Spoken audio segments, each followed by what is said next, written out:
चांहि जेॾी महिल वणंदी आहे न ॾाढी, भई वाह चांहि ॾाढी सुठी आहे, ओॾी महिल ई भेण सां ख़तमु थी वेंदे। ईअं ई ज़िंदगी अथई, ज़िंदगी बि जंहिं महिल ॾाढो सही हलंदे या वणंदे, तेॾी महिल स्टेशन नज़दीक अची वेंदी, लहिणो पवंदी गाॾीअ मां। अॻे पेन में मस भरबी हुई, स्याही, इंक। हाणे उहो ज़मानो कोन्हे। हाणे जेका आहे न यूज़ एंड थ्रो।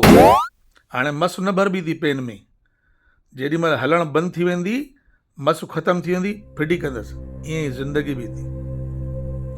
छा थींदो जे पंहिंजे मथां ध्यानु न ॾींदे, ज़िंदगी न जीअंदे न, हिकिड़े ॾींहुं अचानक, भॻवान न करे, कोमा में या वेंटिलेटर ते, ख़बर ई नथी पए अॼुकल्ह। पोइ छा थींदी?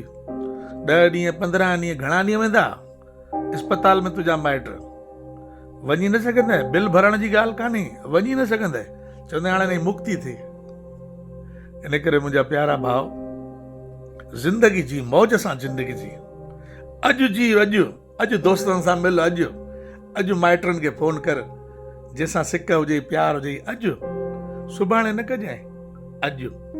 ऐं ॾाढो घमंड हुजे न, मां वॾो माण्हू आहियां, ॾाढो मां हीअं कयो आहे, मुंहिंजा एतिरा 8-10 पद आहिनि, मां फलाणे समाज सेवा जो अध्यक्ष आहियां।